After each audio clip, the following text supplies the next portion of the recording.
broiling sun still sends temperatures over the 100-degree mark in Oklahoma before it dips into a heat-shimmered horizon to paint one more beautiful sunset. The sounds of a great state are silhouetted against that summer sun, and some of them are sounds of the past. The sound of a rough and ready boomtown getting tuned up for a Saturday night.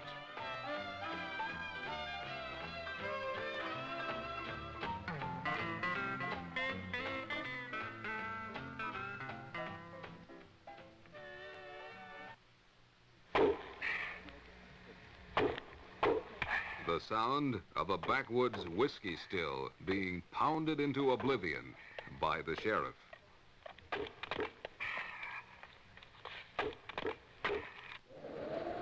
And there is the sound of the wind, restlessly sighing itself to sleep in the twilight, moving an eddy of dust to make its bed. It is the wind of the present, but of the immemorial past, too. And on it ride the voices of the past.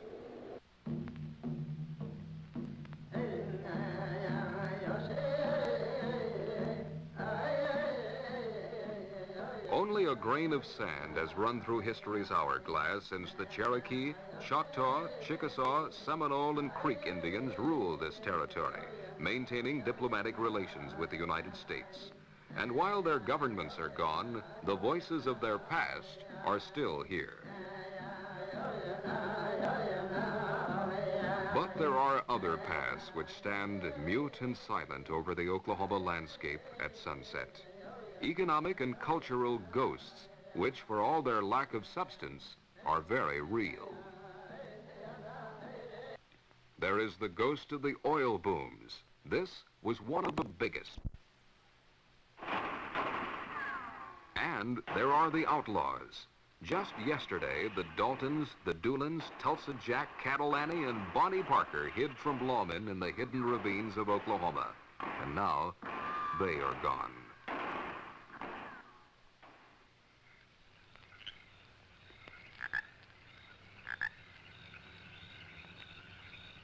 Only yesterday, thousands of cattle moved along the Chisholm Trail to Kansas. The Chisholm Trail is still there, but the bawling herds are fenced now, and the trail is silent in the dusk. The landmarks of a rich and exciting past are everywhere in Oklahoma. One might expect that such a past would obscure the future, but in Oklahoma today it has distorted even the present, even for those who have been Okies all their lives. It's become too easy to talk about the drought and ignore the state's 1,200 square miles of lakes, the 144,000-acre Lake Texoma, one of the largest bodies of water between the Great Lakes and the Gulf of Mexico, or our own Eufaula Reservoir, now filling out a shoreline of more than 200 miles. There are others: Tenkiller, Grand Lake of the Cherokees, Lugert, Roman Nose, Ulaga. A sea of inland water spread across the face of the Oklahoma prairie. There are still too many who remember Steinbeck's Dust Bowl migrations, but who don't know that Greer County had the nation's first belt of trees planted to guard against blowing dust, or that the first upstream watershed conservation project in the U.S. was built in Roger Mills County. A few Oklahomans still live in lonely rural towns, skylined only with deserted buildings and empty service stations standing guard over wide deserted streets. But these are changing. The backward towns are dying, while the progressive, active small towns are growing, a never-ending civic process. Most of the people have moved to the modern bustling cities, large and small: Oklahoma City, Enid, Lawton, Bartlesville, Tulsa. And there are the people, stereotypes of the past, until you look at them more closely.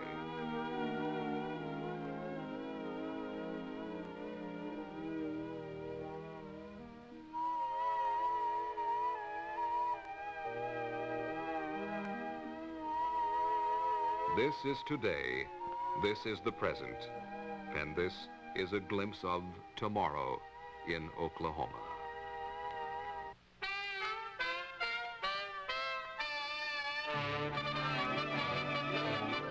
Star Manufacturing Company, manufacturers of steel buildings for commerce, industry, and agriculture, presents Tomorrow Belongs to Oklahoma.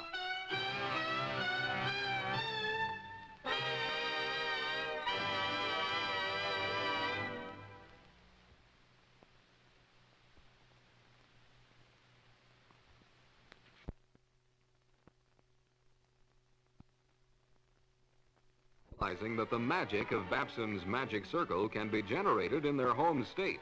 The state's natural resources have produced $16 billion worth of minerals in the state's short history.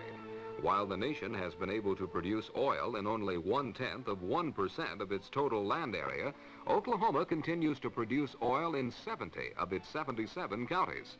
And Oklahoma contains the country's richest soil and has the largest untapped water supply.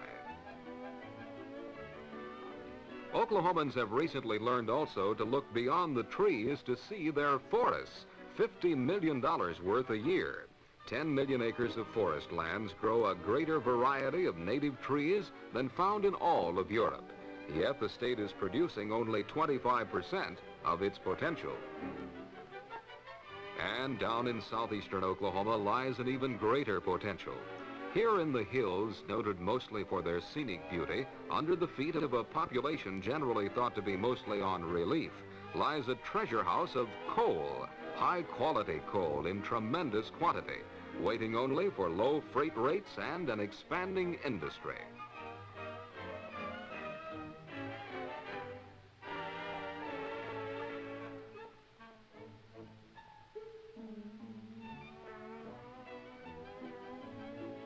Babson wrote of markets at the globe.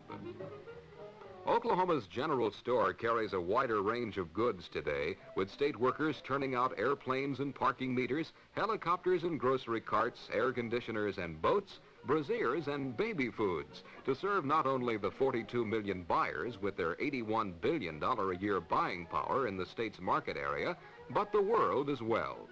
Babson also spoke of Oklahoma's worker when he said the Magic Circle ranks first in effective manufacturing manpower per capita over any section in the United States. Oklahoma's worker is special. To new industry moving in, he is money saved, progress made, and profit earned. As one official of a new firm said, our company would have saved $500,000 in labor costs in 1962 if workers at the company's other plants had been as efficient as those in the Oklahoma plant. These are the men who are working the state's multi-million-dollar petrochemical processing plants, at more than a dozen refineries, and in new gas processing plants. They work at the largest helium plant in the world. They help develop new glass plants at Henrietta and 9 other cities. They are the men who turn Oklahoma natural resources into man-made wealth as new industry moves into the state's new industrial frontier.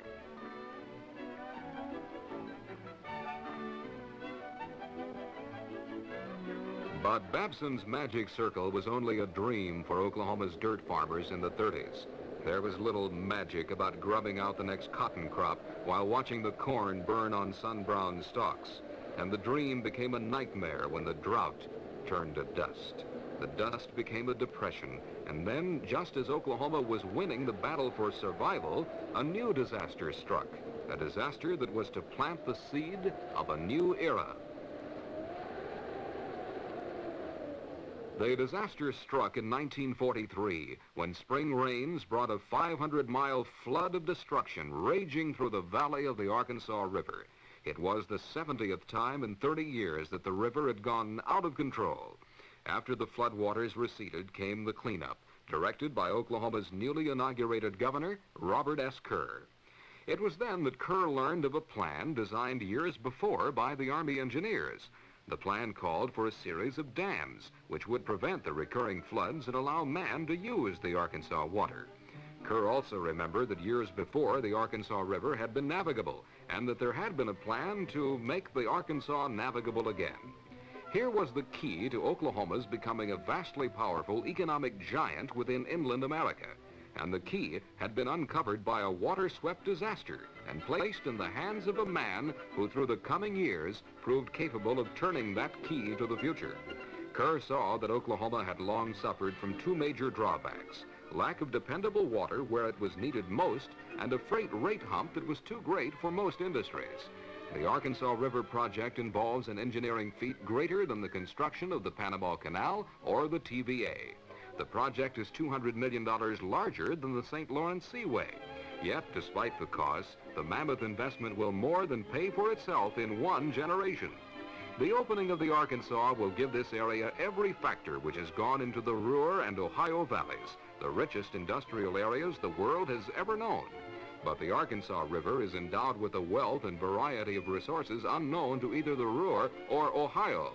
The economists are beginning to understand the Babson prediction that the magic circle may well become the richest area in the history of civilized man.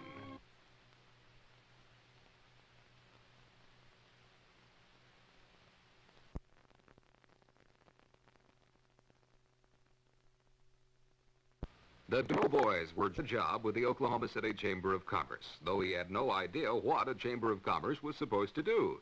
He soon found that it was to build a community, and that was his specialty. We want you to underwrite today $3 million before we leave this room today. Now, I'm going to leave that with you while to soak in. That you can let your conscience be your guide, not my conscience be your guide, but yours. Because it's your name we're going to borrow money on. And all we're asking, as we have you before, is to borrow your credit for a deal. With an inexhaustible energy, he combined a great dream, many dreams actually, all of them dreams of the growing Oklahoma City metropolitan area. And over the years, most of those dreams have become reality. Tinker Air Force Base, a giant base serving the world and providing materiel backup for those globe-girdling forces of defense. It wasn't even supposed to be built in Oklahoma City until Draper and Company went to work. When Draper first came to Oklahoma City, the first paved highway in the state was under construction. He dreamed of major expressways shuttling traffic through the city. Today, an expressway across downtown Oklahoma City is being laid on stilts 35 feet high. The high-speed traffic artery bears his name, and Oklahoma City stands at the center of a nationwide highway system.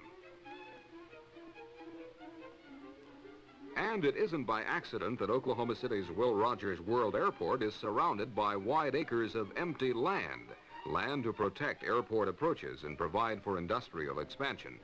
Will Rogers Field is larger than Washington, D.C. Dulles International or New York City's Kennedy, and already the city ranks third in the nation in tonnage of air cargo arriving and departing. It expects to become the air cargo capital.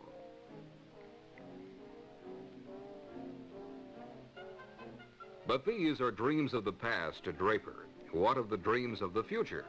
Like Babson and Kerr, Draper foresees a giant industrial valley spreading up the Arkansas River and into central Oklahoma. Huge industries will grow along the route of cheap inland water transportation. Draper foresaw this. He was among the first to envision water transportation into central Oklahoma. The Oklahoma City Chamber initiated a full-time study of water conservation in the 1920s and gave the nation the idea for comprehensive flood control by upstream damming.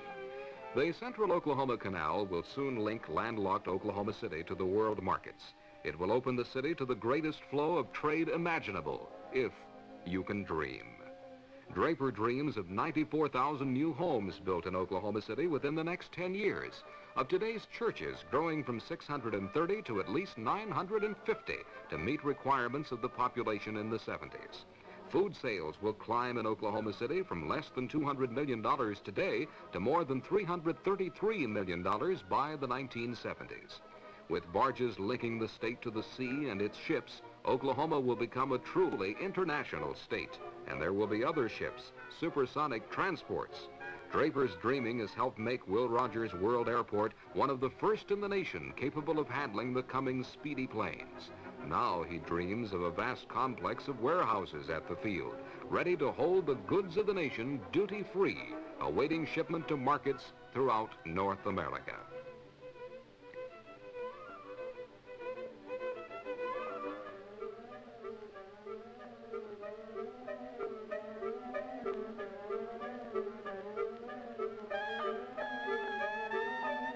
With the water projects have come great dams, and there will be others. Through them, not only navigation, but a dependable water supply. Draper's Dreaming helped build a pipeline 100 miles from southeast Oklahoma to Oklahoma City, which now pours the precious water into city mains. But as industry arrives and population grows, so grows demand for water, and it must be met. Draper envisions a population of 1 million for Oklahoma City in the year 2000. For them, the water will provide also recreation. The dream is not a fantasy. It is reality, projected over a short period of time when Oklahoma City must provide more jobs, additional parks and playgrounds, cultural stimulation, and modern municipal facilities. And there must be provisions for outsiders as well. Draper dreams of the day when tourists will make Oklahoma a destination instead of a place through which to drive on the road to somewhere else. Thousands of tourists will flock to the Oklahoma lakes, more famous than Minnesota's, and located in the middle of the expanding nation, more accessible.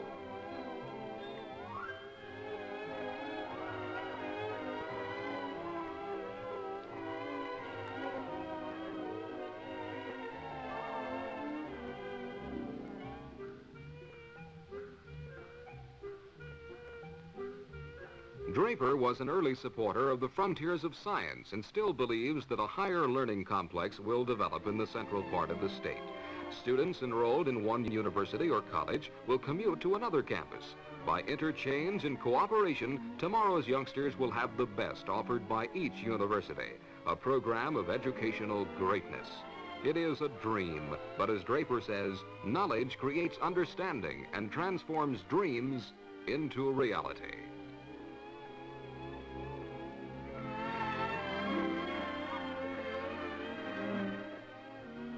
This is a true story. It actually happened. The place, a small town in eastern Oklahoma. The time, a few months ago. Two men in a convertible pulled into the local service station. They looked like the ordinary kind of traveling salesmen. They were traveling, but they were buying, not selling. The product they sought was a location for a new industrial plant. The men were professional business scouts, trained to sort out the good communities from the bad communities, from a business point of view. They had been to Texas, and they were on their way to Arkansas after several visits in Oklahoma.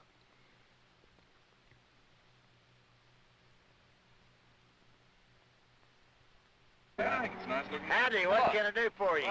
Fill it up regular, please. All righty. Say, we've been driving around here. Looks like you've got a nice little town. Oh, I tell you one thing, you certainly tell you're a stranger to this here town. We're strangers here. Why? What kind of a town is it? Oh, this ain't much of a town. Wind blows all the time. Politicians always arguing with one another. You don't get along? Oh, they're squabblers, just squabblers. Had a new fella move in here and wanted to clean my place up and everything. Said it'd help business, but business been slow for 2 or 3 years now. I don't figure painting nothing's gonna help any. I'll tell you that. Business pretty bad, huh? Terrible. It's just terrible.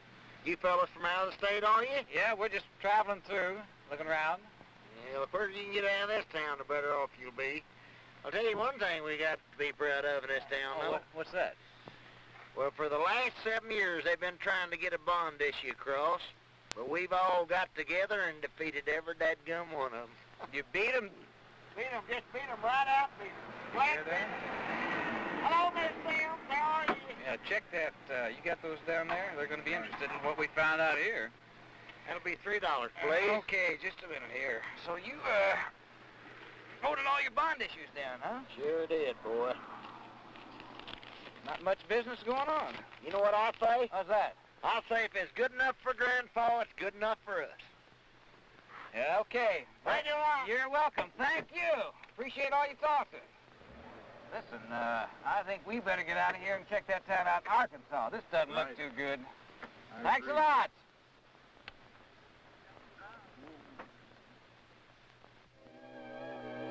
An Oklahoman once said, if we were California, we'd be known for nothing but Death Valley. Now, whose fault is that?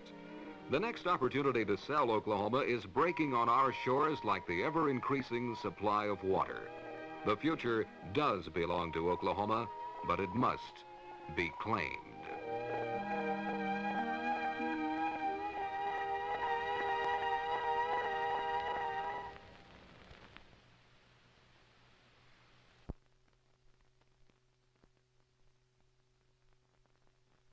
Now here is the author of the book, Tomorrow Belongs to Oklahoma, Mr. Ray Ackerman.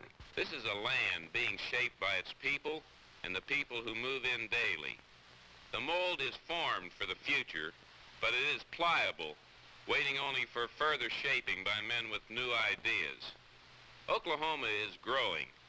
Youngsters already here are on the ground floor of a future that is virtually unlimited. Newcomers pouring into the state are finding room for development in a climate that is anything but static and stagnant.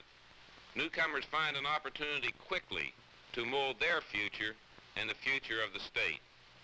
As a New York theater critic summed it up recently, Oklahoma's cultural future is more exciting than that found elsewhere because ours is just now being formed, whereas others are locked on course. Let's be impatient for tomorrow. The time for quiet building is over. It's time to shout, to wave the flag, to sing Oklahoma at public gatherings. It's time to tell the world about this place. While Oklahoma has been spending less than $30,000 a year to advertise its industrial advantages, New Mexico has been spending $200,000, Louisiana $300,000, and Florida has topped the $1 million mark. The city of Dallas alone spends nearly $50,000 a year to advertise its industrial assets. Up till this time, the burden of advertising the state of Oklahoma has been borne by such companies as Oklahoma Gas and Electric, Oklahoma Natural Gas Company, and the Public Service Company of Tulsa. But local organizations need to get started too, and individuals. Every Oklahoman should sell the state, whether it's in a conversation with a passing tourist or a letter to a friend. As one Oklahoman once put it, we've always known we were great, but there were times when we were too sick to talk about it. Well, it's time to begin talking. Our history, our resources, the beliefs of men like Babson, Kerr, Draper, and you and me in Oklahoma and its potential justifies our pride and our self-confidence. Tomorrow Belongs to Oklahoma was presented by Star Manufacturing Company, manufacturers of steel buildings for commerce, industry, and agriculture.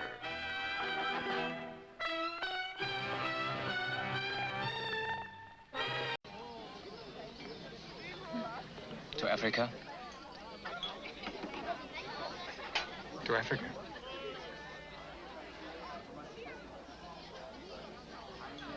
The sun on the meadow is summery warm. The stag in the forest runs free. But gather together to greet the storm. Tomorrow belongs to me. The branch of the linden is leafy and green. The Rhine gives its gold to the sea. But somewhere a glory awaits unseen. Tomorrow belongs to